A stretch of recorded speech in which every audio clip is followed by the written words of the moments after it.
तो गाइस ये देखो, ये बना हुआ है नेशनल म्यूज़ियम ऑफ मुजाहिद। घर बिल्कुल गिरने को हो रखे हैं, लेकिन फिर भी अंदर एसी वगैरह भी लगा हुआ है, पूरा सिस्टम लगा हुआ है और काफ़ी इन्होंने अपने कपड़े वगैरह बाहर सुखाते हैं। ये देखो भाई, लाइट ग्रीन होने के बावजूद भी लोग रुकते नहीं हैं, खुद अपना रास्ता बनाना पड़ता है। होता है जिहादी, और जिहाद होता है जो अपनी इंडिपेंडेंस के लिए, अपनी फ्रीडम के लिए, अपने देश के लिए लड़े।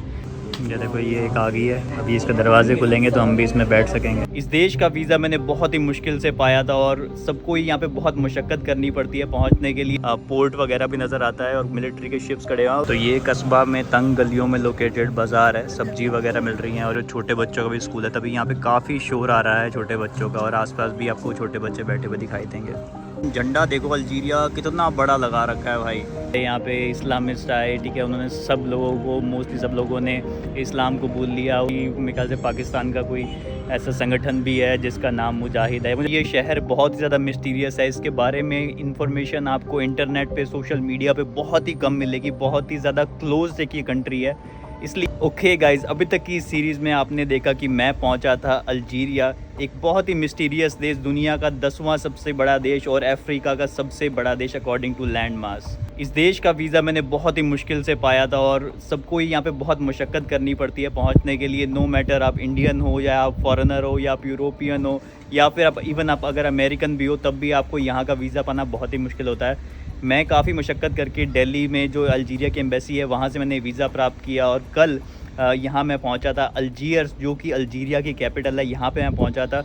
किसी भी कंट्री को जानने के लिए उसकी कैपिटल को जानना सबसे ज़्यादा ज़रूरी होता है, क्योंकि वहीं से ही उसकी पूरी हिस्ट्री, उसका पूरा कल्चर जुड़ा हुआ होता है। तो इसलिए उससे पहले मैं पहुंचा हूँ अल्जीयर्स में, और यहाँ की सिटी को मैं, यहाँ के पूरे जो कल्चर है, जो इनका हिस्ट्री है, जो इनका यहाँ के लोग हैं, उन सब के बारे में इंफॉर्मेशन मैं इकट्ठी करने वाला हूँ आज के वीडियो में। उसके बाद हम अगले वीडियो से हम जाएंगे यहाँ के रिमोट जगह पे, यहाँ के जो गरीब लोग हैं, यहाँ के गाँव हैं, यहाँ के कस्बे हैं, वो सब मैं आपको दिखाऊँगा। तो आज के वीडियो में हम स्पेशली बात करेंगे अल्जीयर्स, जो कि है कैपिटल अल्जीरिया की। ये देश और ये शहर बहुत ही ज़्यादा मिस्टीरियस है, इसके बारे में इंफॉर्मेशन आपको इंटरनेट पे, सोशल मीडिया पे बहुत ही कम मिलेगी। बहुत ही ज़्यादा क्लोज एक ये कंट्री है, इसलिए आज जो मैं इसकी सिटी सेंटर में मैंने अपना एक होटल लिया। होटल की बहुत ही अलग स्टोरी है, जो मैं आपको इस वीडियो के एंड में बताऊंगा कि यहाँ पे होटल कैसे बुक किए जाते हैं, कैसे यहाँ पे रहने का सिस्टम सब कुछ हो पाता है। लेकिन मैं सिटी सेंटर में रुका ताकि मैं यहाँ की जो मेन सब जगहें हैं वहाँ पे देख पाऊँ और वहाँ से मैं जो इन्फॉर्मेशन है वो निकाल के आप तक पहुँचा पाऊँ। तो आज के इस वीडियो में मैं विज़िट करूँगा अल्जीयर शहर की काफ़ी इंपॉर्टेंट जगहों पर, और वहाँ से जो भी यूज़फुल इन्फॉर्मेशन है वो मैं आप तक पहुँचाऊँगा। अल्जीयर शहर और पूरे अल्जीरिया की सबसे मेन और पॉपुलर डेस्टिनेशन है कस्बा, जो कि आप मेरे पीछे देख पा रहे हो।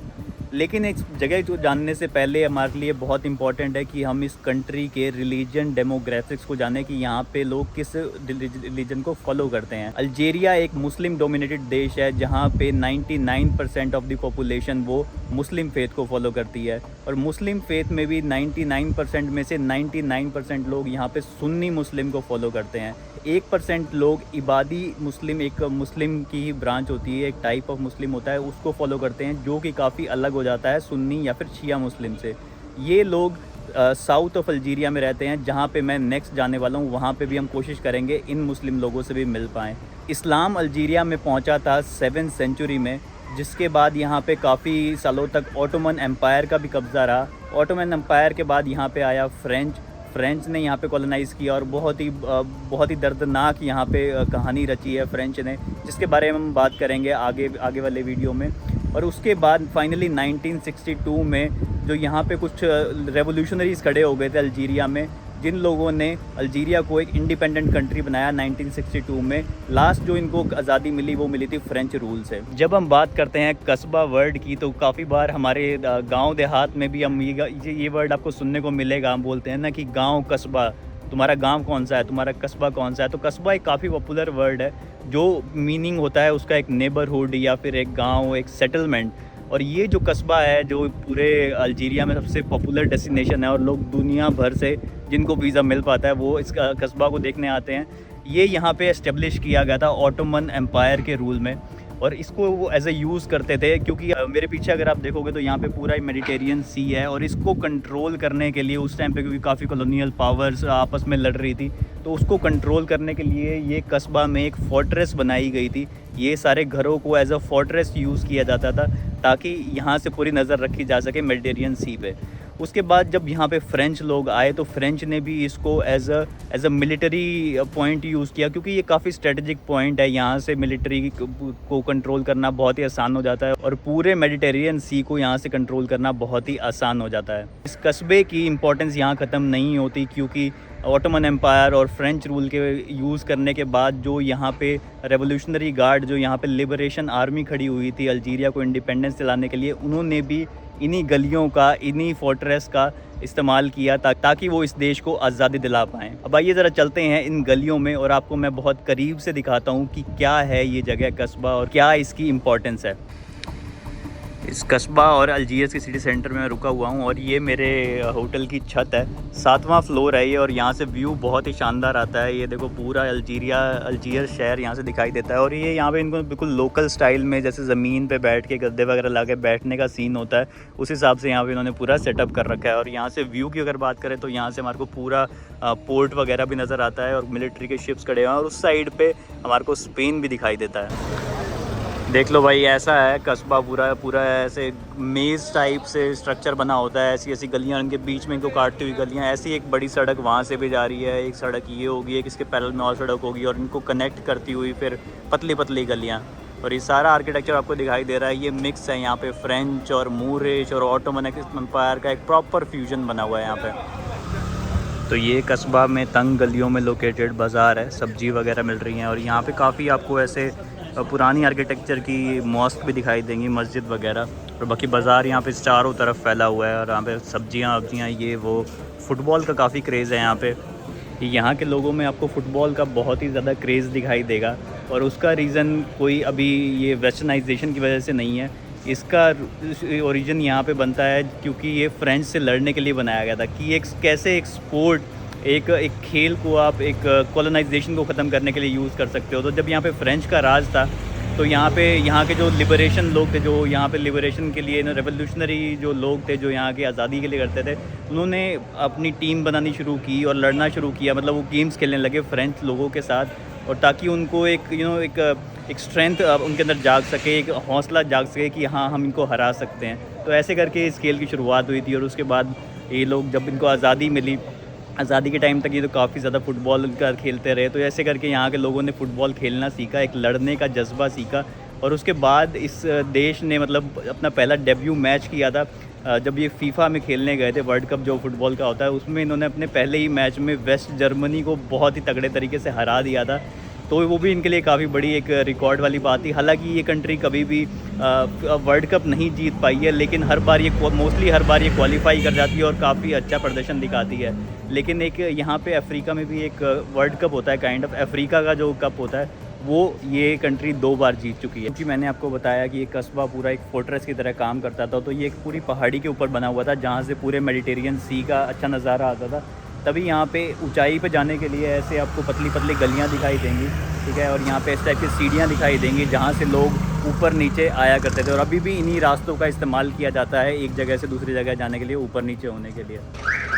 पूरे अल्जीरिया में और स्पेशली इस कस्बा जगह में आपको काफ़ी ऐसे घर दिखाई देंगे, ठीक है। इन घरों पे इनका आर्किटेक्चर आपको काफ़ी ऐसा फ्रेंच टाइप का दिखेगा, लेकिन घरों के हालात देखो आप कैसे हो रखे हैं। यहाँ पे लोगों ने घर बिल्कुल गिरने को हो रखे हैं, लेकिन फिर भी अंदर एसी वगैरह भी लगा हुआ है, पूरा सिस्टम लगा हुआ है, और काफ़ी इन्होंने अपने कपड़े वगैरह बाहर सुखाते हैं। कस्बा की गलियों में ही लोकेटेड ये एक यहाँ का स्कूल है, हाई स्कूल है, और छोटे बच्चों का भी स्कूल है। तभी यहाँ पे काफ़ी शोर आ रहा है छोटे बच्चों का, और आसपास भी आपको छोटे बच्चे बैठे हुए दिखाई देंगे। यहाँ पे खजूर भी बहुत खाते हैं, तो देखा आपको जगह जगह पे खजूर बिकते हुए मिलेंगे। यहाँ पे ना लोग पिज़्ज़ा बहुत खाते हैं, तो आपको इस टाइप का काफ़ी जगह जगह पे दुकान मिलेगी जहाँ पे आपको ऐसे पिज़्ज़ा मिल जाएगा। स्लाइसेस के हिसाब से ले सकते हो आप। इस टाइप की ये दुकान है, एक बेकरी टाइप से है, और यहाँ से मैंने ये 2 पिज़्ज़ा लिए, ठीक है। अलग अलग फ्लेवर के हैं क्योंकि अलग अलग रखे हुए थे, और इसमें इसकी जो कॉस्टिंग मुझे आई वो आई सिर्फ 50 यहाँ के दिनार, जो कि इंडियन में हो गए लगभग 20 रुपये। तो 10-10 रुपये का पीस है, 10 रुपये का ये, 10 रुपये का ये है भाई। बाकी इस पिज़्ज़ा में ना चीज़ बहुत कम ही होता है, ठीक है। जो इटालियन पिज़्ज़ा होता है उस टाइप का होता है, अमेरिकन पिज़्ज़ा टाइप से नहीं होता। तो ऊपर काफ़ी ऐसे ग्रेवी सी लगी हुई है टोमेटो की, और चीज़ कम ही आता है। कस्बा देखने के बाद मैं आ गया हूँ यहाँ अल्जीयर्स का जो एक मॉडर्न शहर बसा हुआ है, जहाँ पे काफ़ी हाई राइज आपको बिल्डिंग दिखाई देंगी फ्रेंच कॉलोनियल टाइम की। लेकिन ये बिल्डिंग काफ़ी अच्छी हैं, गलियाँ यहाँ पे, सड़कें यहाँ पे चौड़ी चौड़ी मिलेंगी, यहाँ पे आपको गाड़ियाँ चलती हुई मिलेंगी। ऐसी जगह पे मैं अभी हूँ। ये मेरे पीछे जो आप देख पा रहे हो ये है यहाँ का, इसको अल्जीयर्स बे कहा जाता है या फिर बे ऑफ अल्जीयर्स, क्योंकि यहाँ पे आप देखोगे 3 साइड से ये अल्जीरिया से ही कवर्ड है, और उसके उस साइड पे आपको स्पेन जो कि थोड़ी दूरी पे है। यहाँ से स्पेन तो नहीं दिखाई देगा, लेकिन एक एनसर्कलिंग इसको पूरे पानी का जो इस वाटर बॉडी है इसको एनसर्कल करता है अल्जीरिया, तो इसको बोला जाता है बे ऑफ अल्जीरिया। और मेरे पीछे की तरफ ये यहाँ का पोर्ट है। अब यहाँ पे आप सोचोगे कि यहाँ के पोर्ट से फेरी कहाँ ही जाती होंगी, लेकिन कमाल की बात है यहाँ के पोर्ट से फेरी दूर दूर तक जाती हैं। स्पेन के काफ़ी बड़े शहरों तक यहाँ से पैसेंजर फेरी जाती हैं, और इवन फ्रांस जो कि और भी ज़्यादा दूर है, फ्रांस के काफ़ी बड़े बड़े शहरों जैसे मर्से और भी काफ़ी शहरों के लिए फेरी यहाँ से चलती हैं। अभी पीछे यहाँ पे एक फेरी खड़ी हुई है जो कि फ्रांस या स्पेन दोनों में से कहीं ना कहीं जाएगी। और यहाँ मेरी दूसरी साइड पे यहाँ का जो कमर्शियल पोर्ट है वो आपको दिखाई देगा। यहाँ पे इनका छोटा सा मिलिट्री बेस भी है, तभी यहाँ पे मिलिट्री का भी एक शिप डॉक रखा है, लेकिन मेनली यहाँ पे कमर्शियल पोर्ट है। और पीछे यहाँ पे बहुत सारी आपको शिप बोट दिखाई देंगी जो कि इंतज़ार कर रही हैं अपना यहाँ पे टाइम आने का, लोडिंग का या फिर अनलोडिंग करके यहाँ से वो अपने डेस्टिनेशन की तरफ रवाना होंगी। तो काफ़ी खूबसूरत नज़ारा है यहाँ पे। बाकी यहाँ का ट्रेन स्टेशन भी यहीं पे ही है, जैसे वो पूरा पोर्ट का एरिया हो गया। और यहाँ पे ये आपको रेल की पटरी आपको जाती हुई दिखाई दे रही होगी, ये रेल की पटरी जा रही है। और वहाँ पे यहाँ पे कहीं इनका ट्रेन स्टेशन बना हुआ है जो आपको ये शेल्टर दिख रहा है। तो सब चीज़ें आसपास ही हैं। और इसके बीच कोई ऊपर यहाँ पे इनका सिटी सेंटर हो गया, इसके ऊपर जाके आता है कस्बा। ये भाई यहाँ की एक गवर्नमेंट बिल्डिंग है, काफ़ी इसका अभी फ्रेंच आर्किटेक्चर लग रहा है, लेकिन झंडा देखो अल्जीरिया कितना बड़ा लगा रखा है भाई।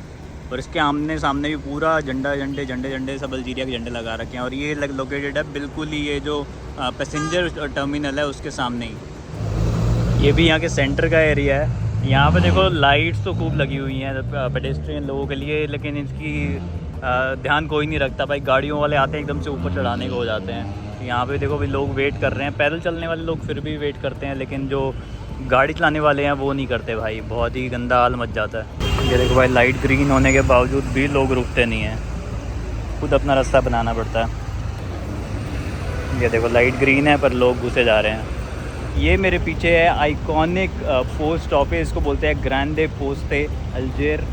तो अल्जीयर का ये सबसे बड़ा पोस्ट ऑफिस है, लेकिन ये सबसे ज़्यादा स्पेशल इसलिए बन जाता है क्योंकि भाई ये फ्रेंच कॉलोनियल टाइम की याद दिलाता है, जिसने अल्जीरिया में लगभग 132 सालों तक राज किया, 1962 तक।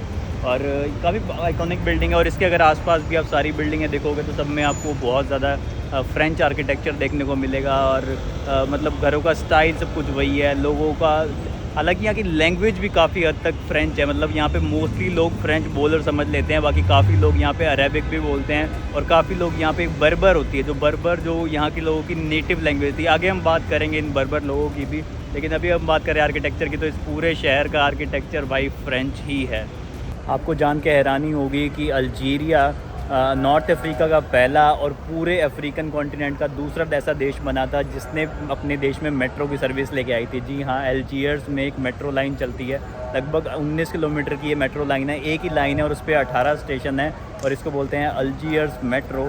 अगर आप क्वेश्चन पूछो कि इससे पहले अफ्रीका में मेट्रो कहाँ थी, तो वो भाई इजिप्ट की कैपिटल कायरो में इससे पहले मेट्रो बन चुकी थी। तो ये बिल्कुल पोस्ट ऑफिस के सामने ही एक ट्रेन स्टेशन बना हुआ है जिसका नाम है तारूफा, और लिखा भी हुआ है ग्रैंडे पोस्टे। यहाँ से मैं एक यूज़ करने वाला हूँ, ज़रा ट्राई करते हैं कैसी है अल्जीयर्स की मेट्रो। तो ये एक अंडरग्राउंड मेट्रो है, और मेट्रो स्टेशन में घुसते ही देखो कैसे इन्होंने बढ़िया करके अल्जीरिया के झंडे लगा रखे हैं। और यहाँ से रास्ता जा रहा है यहाँ की जो टिकट वगैरह लेने का। तो यहाँ पे एक टिकट काउंटर बना हुआ है जहाँ से मैंने ये टिकट लिया है।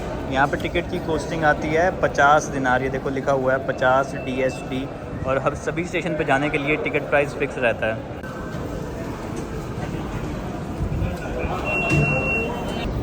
तो ऐसा कुछ प्लेटफॉर्म बना हुआ है, यहाँ मेरी ट्रेन आनी है, 2 मिनट में दिखा रहा है। काफ़ी सही लग रही है भाई ये तो मेट्रो यहाँ की।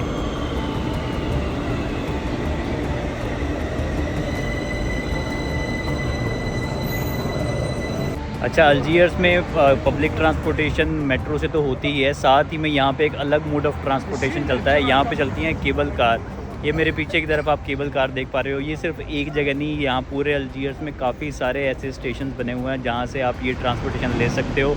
ठीक है, इनके प्राइसेस बहुत सही होते हैं। मैं भी चलता हूँ इसके अंदर, आपको दिखाऊंगा कि कैसे कैसे इसमें सफ़र किया जाता है। और ये लेके हम जाएंगे एक बहुत ही इंपॉर्टेंट पॉइंट पे, इसको बोलते हैं मार्टिर्स मेमोरियल। वो एक पहाड़ी की चोटी के ऊपर है। हर जगह से जहाँ से भी आप अल्जीयर्स की फ़ोटो खींचोगे वहाँ से दिखाई देता है, लेकिन वैसे भी उसकी हिस्टोरिक सिग्निफिकेंस बहुत है, तो वहीं चलते हैं। तो यहाँ पे इस केबल कार के 4 रूट्स हैं। मेट्रो का सिर्फ एक ही रूट है, लेकिन केबल कार के रूट यहाँ पे 4 है। और यहाँ पे 1956 में बनाई गई थी ये केबल कार सिस्टम, जो कि नॉर्थ अफ्रीका में सबसे पहला ऐसा सिस्टम है। अभी मैं एक स्टेशन पे आया हूँ। ये एक स्टेशन है इसी केबल कार का, और ये जो डब्बा आपको खड़ा हुआ दिख रहा है, ये एक केबल कार है। अभी इसमें सवारियाँ बैठ रही हैं। यहाँ से नीचे इस स्टेशन में एंट्री होती है। अभी हम इसमें भी एंट्री करते हैं। ये देखो भाई, ये डब्बा चल पड़ा यहाँ से, ऐसे करके चलती है। अभी तो ये धीरे जा रही है, इसकी स्पीड थोड़ी सी बढ़ जाएगी अभी। ये देखो, इसकी स्पीड बढ़ गई अब। तो भाई टिकट का प्राइस यहाँ पे फिक्स होता है 20 यहाँ के दिनार, जो कि इंडियन में हो गए लगभग 8 रुपये। ये देखो, ये एक आ गई है। अभी इसके दरवाजे खुलेंगे तो हम भी इसमें बैठ सकेंगे।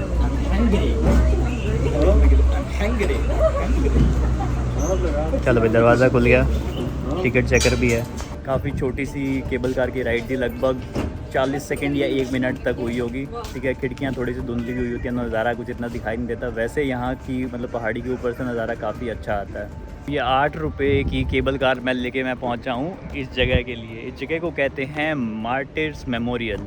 वैसे तो अल्जीरिया के ऊपर काफ़ी सारी कॉलोनीज़ का राज रहा। पहले यहाँ पे इस्लामिस्ट आए, ठीक है, उन्होंने मोस्टली सब लोगों ने इस्लाम कबूल लिया। उसके बाद यहाँ पे ऑटोमन एम्पायर आया, लेकिन उसके बाद यहाँ पे आया फ्रेंच एम्पायर। और यहाँ के लोग सबसे ज़्यादा परेशान थे फ्रेंच एम्पायर से, क्योंकि वो बहुत ब्रूटल थे। उन्होंने बहुत ही नाइंसाफ़ी की इन लोगों के साथ। तभी करके काफ़ी सारी रेजिस्टेंस फोर्स तैयार होने लगी थी अल्जीरिया में, जो कि चाहती थी आज़ादी इन सब से। लेकिन ये सब प्रोसेस धीरे धीरे होता रहा था। इसी प्रोसेस के दौरान ही फ़ुटबॉल की जो मैंने आपको कहानी बताई कि यहाँ के लोग फ़ुटबॉल खेलना शुरू किया, ताकि वो फ्रेंच लोगों को किसी न किसी चीज़ में टक्कर दे सकें। और जो लोग ये अल्जीरिया से फ्रेंच की तरफ से ये वॉर लड़ रहे थे, इन्होंने लड़ाई लड़ी लगभग 8 सालों तक।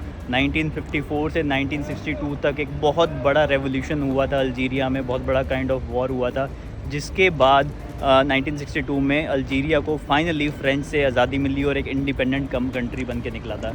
इस मेमोरियल को बनाया गया था 1982 में, 20 साल बाद, जब आज़ादी के 20 साल बाद उसकी यादगारी में इस मेमोरियल को बनाया गया था। इस मेमोरियल को बनाया गया है, इसमें 3 आपको पिलर दिखाई देंगे, जो कि अलग अलग चीज़ों को दिखाते हैं, करेज, स्ट्रेंथ और ये। और इसके किनारे पे उसके किनारे पे आपको 3 सोल्जर्स भी दिखाई देंगे। हर सोल्जर का अपना एक सिग्निफिकेंस है। हर सोल्जर ने एक हाथ में फ्लेम पकड़ी हुई है। बाकी इस बिल्डिंग के टॉप के ऊपर भी बताते हैं कि हर एक बिल्डिंग के हर एक पिलर के ऊपर एक फ्लेम लगी हुई है, जो कि रेजिलियंस को दर्शाती है।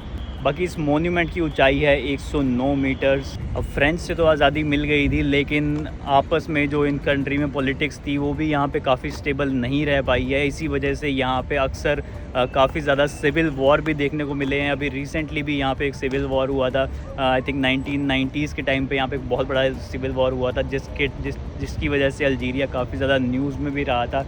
और फाइनली अभी 2019 में भी एक जो यहाँ का जो रूलर थे, जो 20 साल से यहाँ पे रूल कर रहे थे, उनके ख़िलाफ़ काफ़ी प्रदर्शन और काफ़ी प्रोटेस्ट और काफ़ी एक्शन हुए थे, जिसकी वजह से उनको भी अपनी गद्दी छोड़नी पड़ी। तो अब यहाँ पे एक नई सरकार है, थोड़ी सी स्टेबल सरकार है। बाकी अभी आगे देखने आने वाले टाइम में पता लगेगा कि कैसी है, लेकिन ये वाली सरकार थोड़ी सी मॉडर्न है। तभी इन्होंने ओपन किया है कि कुछ एक लोग, स्पेशल लोगों को ये अपॉर्चुनिटी देते हैं कि आप इस कंट्री में आके घूम फिर सकते हो, यहाँ पे थोड़ी फ़ोटो खींच सकते हो। वीडियो बनाने की खैर परमिशन तो नहीं है, वो मैं जैसे तैसे करके आप लोगों को यहाँ की सच्चाई दिखाने की कोशिश कर रहा हूँ, छुपते छुपाते पुलिस से।